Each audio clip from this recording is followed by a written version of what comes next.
তিন ব্যক্তির বাড়িতে আপনারা কখনো দাওয়াতে যাবেন না। এই তিন ব্যক্তির বাড়িতে যদি আপনারা দাওয়াতে যান তাহলে আপনারা মারাত্মক বিপদের ভিতরে পড়ে যাবেন, মারাত্মক ক্ষতির ভিতরে পড়ে যাবেন। কোন তিন ব্যক্তি এবং কেন যাব না? এক নম্বরে, যে সমস্ত পরিবারের মানুষ খাওয়ার দিয়ে খোটা দেয় ওই সমস্ত পরিবারে আপনারা কখনো যাবেন না। দাওয়াত দিলেও আপনারা তাদের বাড়িতে খাবেন না। অনেক মানুষ আছে দেখবেন যে খাওয়ার দেয় ঠিকই, খাওয়ার দিয়ে খোটা দেয়, তোকে আমরা এই খাওয়াইয়েছি, তোকে এই খাইয়েছি, তোকে আমরা এই দিয়েছি ওই দিয়েছি, আমি না থাকলে তুই ওই দিন মারাই যেতিস, বা আমি না থাকলে তুই ওই দিন ওই বিপদ থেকে উদ্ধার করতে পারতেছিস না, আমি খাওয়াইছি বিদায় তুই খেতে পারিস।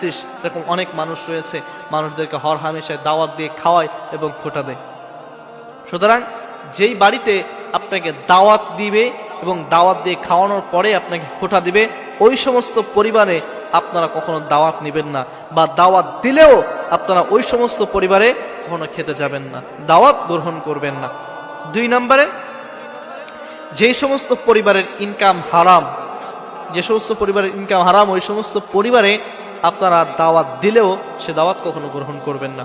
কারণ যখন আপনি আপনার পেটের ভিতরে হারাম আপনি ঢোকাবেন তখন আপনার যাবতীয় যে দোয়াগুলো আছে এগুলো আল্লাহ তাআলা কবুল করবে না। শুধু তাই নয়, আপনার যে ইবাদত বন্দেগী রয়েছে সেই ইবাদত বন্দেগী গুলো আল্লাহ তাআলার কাছে সেটা কবুল হবে না, আল্লাহ তাআলার কাছে সেগুলো পৌঁছাবে না। কারণ ইবাদত কবুল হওয়ার যে শর্ত রয়েছে সেখানে হচ্ছে হালাল রুজি ভক্ষণ করা, হালাল রুজি আপনাকে ভক্ষণ করতে হবে। যখন আপনি একজন হারাম ইনকামওয়ালা বাড়িতে চলে যাবেন, সেখানে যে আপনি খাওয়ার গ্রহণ করবেন, এই গ্রহণ যখন আপনার পেটে যতক্ষণ থাকবে ততক্ষণ পর্যন্ত আপনার এই ইবাদত আল্লাহর দরবারে কবুল হবে না।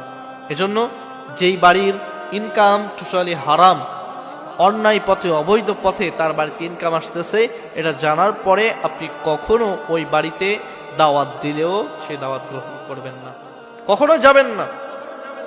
তিন নম্বরে, যেই পরিবারের মানুষ সামনে আপনাকে ভালো বলে এবং পিছনে আপনার গীবত করে, পিছনে আপনাকে পরনিন্দা করে, ওই পরিবারে ওই ফ্যামিলিতে আপনাকে দাওয়াত দিলে আপনি কখনো যাবেন না। অনেক মানুষ রয়েছে দেখবেন যে সামনে খুব ভালো বলে, হ্যাঁ এর মতো মানুষ হয় না, এটা এই ওইটা ওই, এর মতো এই সমাজের ভিতরে কোনো মানুষ নেই, পিছনে যাওয়ার পরে বলে এর মতো খারাপ মানুষ নেই, এইটা করে ওইটা করে, বিভিন্ন ধরনের গীবত আপনার সব সময়ের জন্য করতে থাকে। সামনে আপনাকে খুব ভালো বলবে যে এর মতো মানুষ হয় না, পিছনে গেলে বলে এর মতো খারাপ মানুষ দুনিয়ার জমিনের ভিতরে নেই।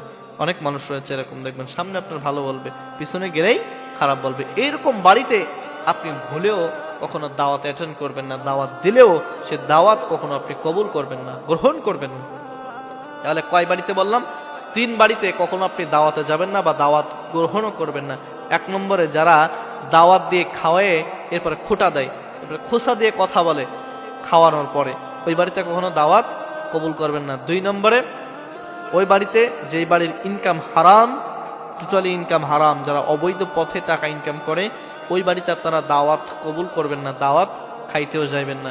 তিন নম্বর এবং সর্বশেষ, যারা আপনাকে সামনে ভালো বলে এবং পিছনে আপনার গীবত করে ওই পরিবারে আপনারা কখনো দাওয়াত খাইতে যাবেন না বা দাওয়াত গ্রহণও করবেন না।